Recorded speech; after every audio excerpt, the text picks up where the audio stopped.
Okay, today is going to be a low effort content creation day. I'm going to talk about a lot of things today. It's just, I'm going to do a vlog about us. Basically, a lot of people have been begging about this since I started the lawnmower repair hobby. There's Skitty. Everybody wants to see Skitty all the time. She's got her food on the bed. Wait, so she can't even get off the bed to eat. She's a real spoiled cat. Really smart. Now she has learned this year that she has to come inside when I call her when it's dark. So she comes in. Last year we would have to hunt for her and go get her and chase her in. But this year, just time to come in. And she comes right in. I really like that cat. So it's pretty cold this morning. It was 46 degrees outside. Got into the 60s. So I brought in a propane tank to run the buddy heater. We discussed starting up the wood stove, but I mean, it's September. I mean, this is crazy. We're in September. I just don't see it. So we ran the buddy heater for on low for about an hour. I know that's not off grid. You're running propane. Like I said, we discussed running the wood stove, but in my mind, it was just cheaper. Not cheaper, but it just wasn't going to cost much. Whereas with the wood stove, we'd ended up burning firewood. It would have gotten too hot in here. We would have had to eventually open the doors today and the windows. And it just doesn't make sense. It's a waste of heat. So, I mean, when you run your gas furnace, you don't open the doors and windows. So why would we do it with wood? But we're starting to bring firewood in, getting it to dry up, get it all stacked up, split. Carolyn's been doing that. I haven't done any of that. I know, that's terrible. Why would you make Carolyn do all that? Well, I'm not making her do anything. She does what she wants. So the wood stove's ready to go. All we got to do is just fire it up. Of course, we still got the wash machine. And Carolyn's been doing 2 loads of, per session, per day. Not per day, but, you know, since I've been working on these lawnmowers, my clothes have been getting a lot more dirty. And I've been dirtying up more clothes, I should say. So she's having to do more loads, which was a concern when we started this because of the electric issue. I have only started the generator for the electric maybe half a dozen times. I mean, it really has not been a lot.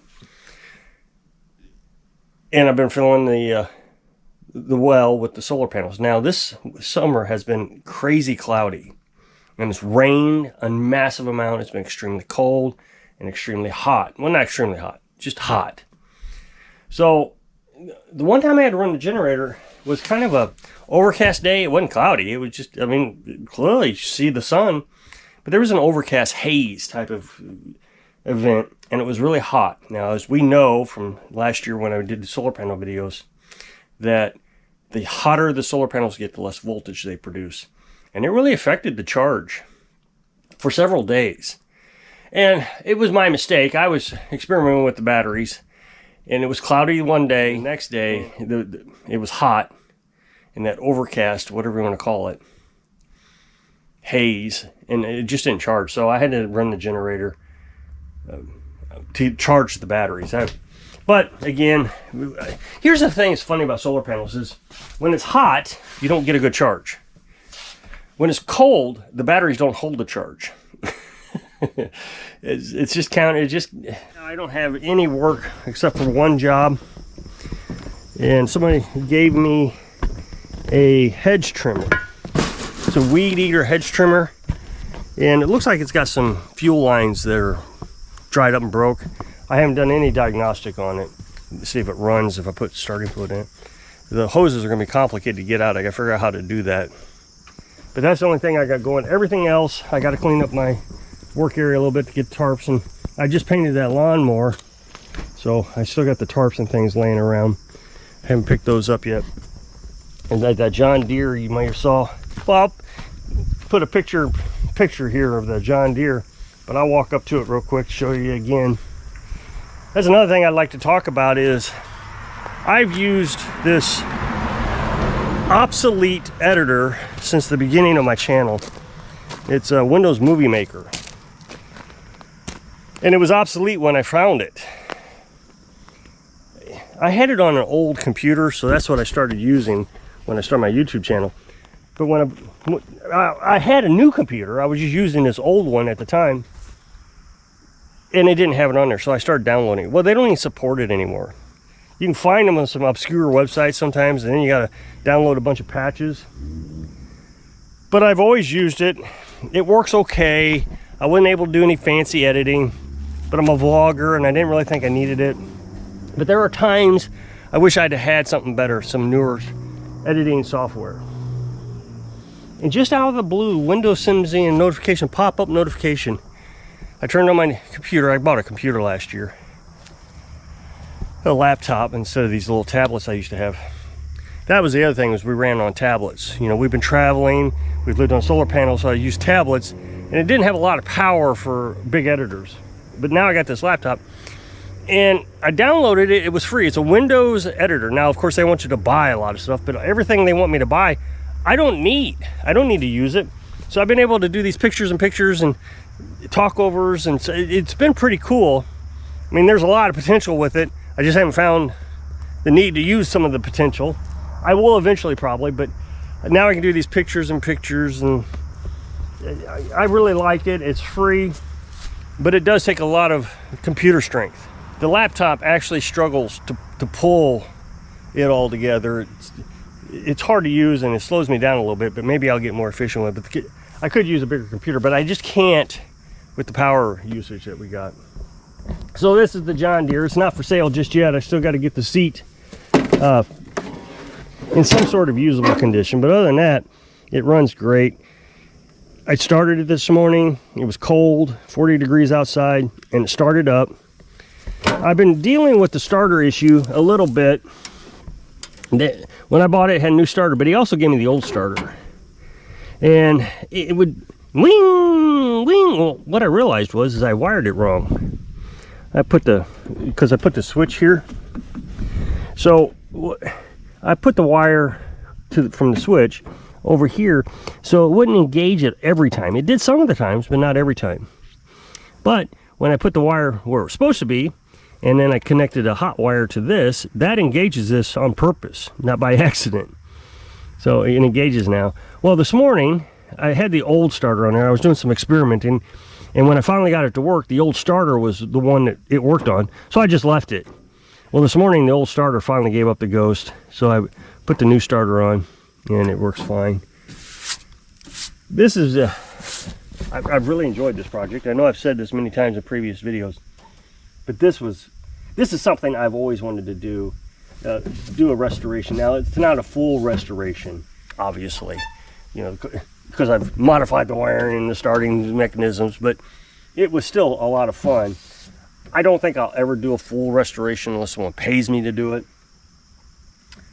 I mean, I would like to buy a wheel horse and completely restore it, but there's just no reason for me to have a wheel horse. I don't have that kind of logic to me. And I know a lot of guys will just... My ex-wife's grandfather restored old tractors. And I didn't understand why. I mean, he had 3 of them sitting in his garage, but he never used them. He lived in town. It's not even like he had a big garden. But he had these 3 tractors just completely restored. And he died. I think he gave them to his son, which I'm not even sure is using them, because I don't even know if he can use them. Regardless, I just don't see the point. I mean, it would be a lot of fun. And so maybe that's the reason, is just it's fun to do. But since I can do this and sell them, this is just as much fun. This thing is beautiful. I really love it. And I don't know if I need to really spend thousands of dollars restoring a lawnmower and still get the same satisfaction out of it. It's neat that it runs. Now, I did tell you recently about the chickens. The chickens are dying. They got Merrick's disease. And we've already lost most of the flock. So we're not going to do chickens again. It's just, we'd have to completely redo our setup. Merrick's disease, now that it's in the chicken run, any chickens that we'd ever get would get it. So you'd have to get them vaccinated. Now, somebody's going to say, well, you should have gotten them vaccinated in the first place. Well, if you get them vaccinated in the first place, you're introducing Merrick's into your chicken run. And the cost is just you know, outrageous to do. It doesn't make sense to me to vaccinate them. So if we incubate our own chickens, we'd have to get them vaccinated. And it just, none of it ever made sense. Now I know egg prices are going up, but they'll go back down. So the question is, what are you going to do with the egg prices going up since you're carnivores? Well, we'll just buy ham. I mean, we don't have to eat eggs. It was just something that we had that was carnivorous. We'll wait until egg prices come down before we buy eggs again. People make too big of a deal about things. You can adjust. And being on a carnivore diet, you don't have to have fancy foods. I've said that many times. Now, my health. Oh my God, you're dying. You got all these things, and then I'm healthy. The only problem I got is my right eye. I've told you about that for years now. It's not getting better. I had hoped with being on the carnivorous diet it would get better. But the other thing is the other one's not going bad. So that's good. So I might get it fixed one of these days. I hate doctors. I hate the idea that a doctor did this to me and that I got to go to a doctor to get it undone. And when I get it undone, then what is he going to cause, for future problems? I'm not a fan of doctors. And I really don't understand why people keep telling me to go to a doctor. I'm not going to go. I would rather die than go to a doctor. It's just that's how important it is to me. And I know people in this generation just don't understand that. Doctors are the saviors. No, doctors are the killers. If doctors were the saviors, we all wouldn't be with diabetes and obese, and we wouldn't have all these health issues that we have. They want to put you on drugs. The pharmaceutical companies and the food and drug companies both pay these colleges that teach doctors how to be doctors. They're not going to teach you how to eat a carnivorous diet and be healthy without medication. No, we got to have the medication. So to me, people tell me that I don't look healthy, there's something wrong with you. I'm probably healthier than the person who is telling me I'm not healthy. You need to go to a doctor. Well, maybe you should stop going to the doctor. Just, a thought process. I don't drink, I don't smoke.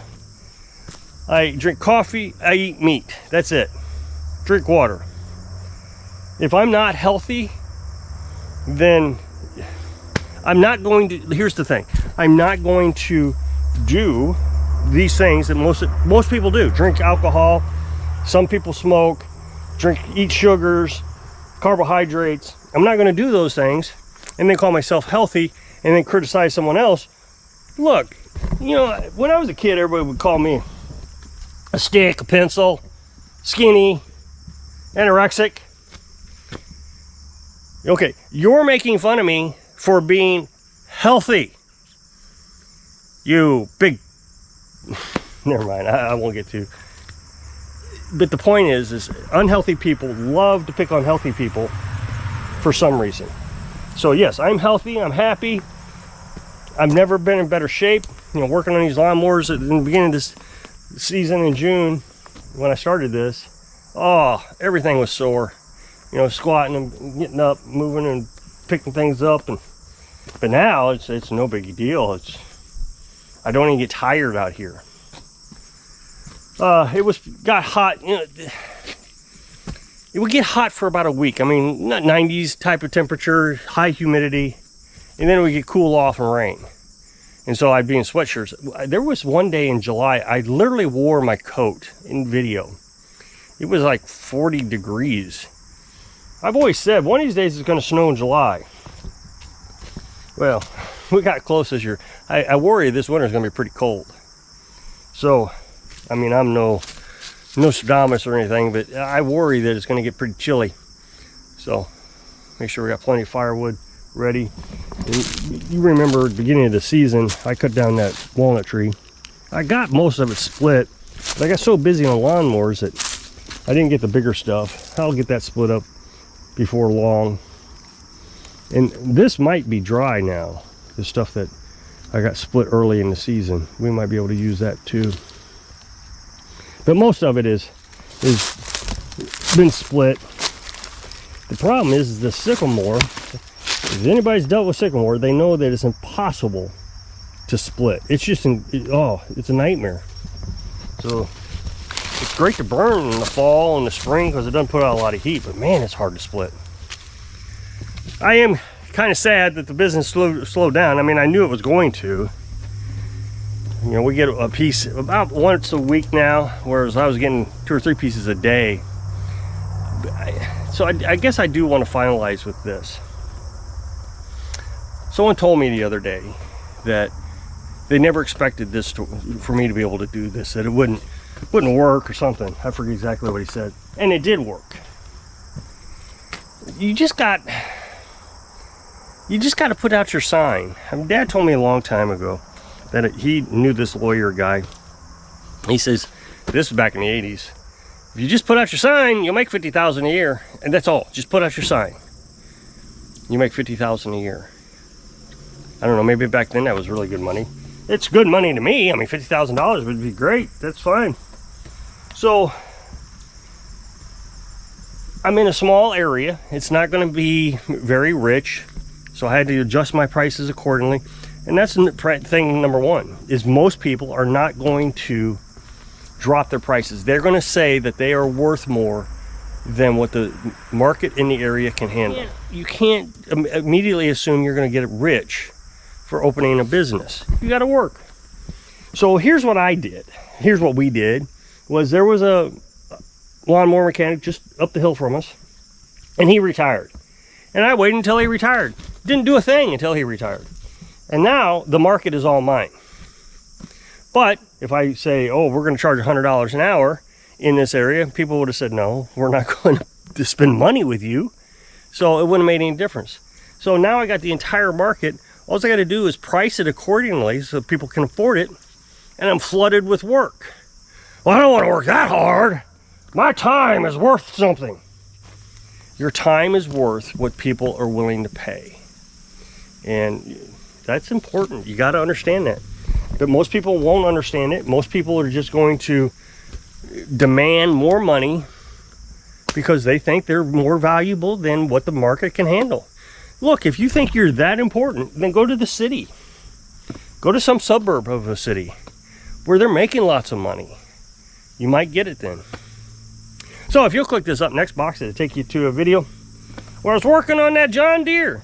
So I hope I can inspire you to take a day off so you can live your dreams. Thanks for watching.